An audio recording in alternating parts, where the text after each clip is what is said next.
கிறிஸ்துவுக்குள் அன்பானவர்களே, ஆண்டவரின் இரட்சகருமாகிய இயேசு கிறிஸ்துவின் அனைத்து இன்ப நாமத்தில் அன்பின் வாழ்த்துக்கள். நம் தொடர்ச்சியாக தேவனால் பிறந்தவன் எப்படி இருப்பான் என்ற தலைப்பில் நேற்றைய தினத்தில் பார்த்தோம். நீதி செய்கிறவனாயிருப்பான். இன்றைய நாள் நாங்கள் பார்க்குறோம், அவன் அன்புள்ளவனாயிருப்பான், அன்பு செய்கிறவனாயிருப்பான் என்று பார்க்குறோம். 1 யோவான் 4:7 சொல்லுகிறது, பிரியமானவர்களே, ஒருவரில் ஒருவர் அன்பாயிருக்க கடவோம், ஏனெனில் அன்பு தேவனால் உண்டாயிருக்கிறது. அன்புள்ள இவனும் தேவனால் பிறந்து அவரை அறிந்திருக்கிறான். அன்பில்லாதவன் தேவனை அறியான். தேவன் அன்பாகவே இருக்கிறார். அல்லேலூயா. நம்முடைய தேவன் அன்பாகவே இருக்கிறார். அல்லேலூயா. அவர் அன்பாகவே இருக்கிறார். ஆகவே அன்புள்ளவன் எவனும் அவரை அறிந்து அவரால் பிறந்தவனாயிருக்கிறான் என்று வேதம் உங்களுக்கு அழகாக கற்றுக் கொடுக்கிறது. அன்புள்ளவன் தேவனால் பிறந்து அவரை அறிந்திருக்கிறான். அவன் தேவனால பிறந்திருக்கிறான். அவன் தேவனை அறிந்திருக்கிறான். அவனிடத்துல தேவனுடைய அன்பு நிறைவாயிருக்கும். அல்லேலூயா. அப்ப தேவனால் பிறந்த ஒருவருடைய வாழ்க்கையிலும் அவர் எப்படிப்பட்ட அன்புள்ளவராய் இருந்தாரோ, அவர் எப்படிப்பட்ட அன்புள்ளவராய் இருக்கிறாரோ, அதே அன்புள்ளவர்களாய் நாமும் இருப்போம். அல்லேலூயா. ஆண்டவராய் இயேசு கிறிஸ்து நம்முடைய பாவங்கள், நம்முடைய அக்கிரமங்களுக்காக, நம்முடைய சாபங்களுக்காக அவர் தம்மை தாமே பலியாக ஒப்பு கொடுத்து அவர் சிலுவையிலே தம்மை தரை மட்டும் தாழ்த்தினார். காரணம் என்ன? இந்த கொடூரமான சிலுவையிலே தன்னை மறிக்க ஒப்பு கொடுத்ததுக்கான காரணம் என்ன? அவருக்கு இடமில்லாமையா இல்லை. நாங்கள் அவருடைய பிள்ளைகளாக வேண்டும் என்ற அந்த விருப்பம், அவர் எங்கள் மேல் கொண்ட அன்பின் உச்சம் என்ன செய்தது? அவரை ஆண்டவராகிய இயேசு கிறிஸ்துவினுடைய பிள்ளைகளாக எங்களை மாற்றி நாங்கள் அவரை போல அன்புள்ளவர்களாக இருக்க வேண்டும் என்று அவர் விரும்புகிறார். பிரியமானவர்களே,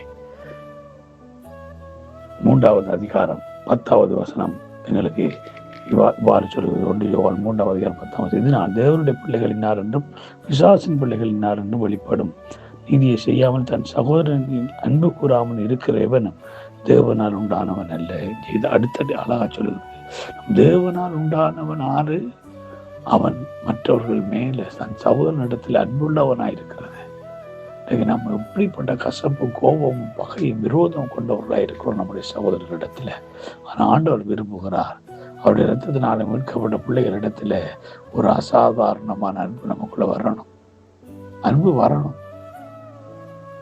ஆண்டவர் அப்படிப்பட்ட அவரை போல் அன்பு கூறுகிறவர்களை எங்களை எதிர்பார்க்கிறார். பிரியமானவர்களே, 2வது அதிகாரம் 1 யோவான் 2ஆம் அதிகாரம்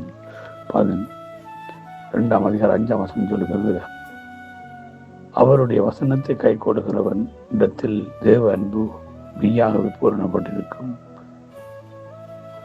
நாம் அவருடைய இலட்சியங்களில் நாம் அவருக்குள் இருக்கிறோம் என்பதை அதனாலே அறிந்திருக்கிறோம். தேவ அன்பு நம்மை பூரணப்பட்டிருக்கும். நாம் அவருக்குள் இருக்கிறோம் என்பதை அதனாலே அறிவோம். எதனால? நாம் அவருடைய வசனத்தை கை கொண்டு அவரிடத்தில் அன்பா இருக்கிறது போல, அவர் நம்மிடத்தில் அன்பா இருக்கிறது போல நாம் மற்றவரிடத்தில் அன்பா இருக்கிறது ஆண்டவராய் இயேசு அறிந்தவராய் இருக்கிறார். அல்லேலூயா. ஆகவே அவர் ஆராய்ந்து அறிகிற தேவன், அவர் சோதித்து அறிகிற தேவன். பிரியமானவர்களே, 3ஆம் அதிகாரம் 23ஆம் வசனத்தில் சொல்லுகிற காரியத்தை நாங்கள் பார்ப்போம். நாம் அவருடைய குமாரனாய் இயேசு கிறிஸ்து நாமத்தின் மேல் விசுவாசமாக இருந்து அவர் நமக்கு கட்டளையிட்ட ஒருவர் அன்பா இருக்க வேண்டும் என்று அவருடைய கற்பனையாக இருக்கிறது. அல்லேலூயா. ஆகவே ஆண்டவர்களுக்கு கொடுத்த அந்த கற்பனை, ஒருவரிடத்தில் ஒரு அன்பா இருக்க வேண்டும், அந்த கற்பனையை நிறைவேறுதல் நம்முடைய வாழ்க்கையில வரணும். பிரியமானவர்களே, அதில் அந்த காலவெளியில நம்மளை உண்டாக்கின தேவன் அவர் இயேசு கிறிஸ்து அன்பா இருக்கிறது போல நானும் அன்பா இருந்து அவரால் பிறந்தவர்கள் என்பதை உலகத்துக்கு காண்பிப்போம். God bless you all.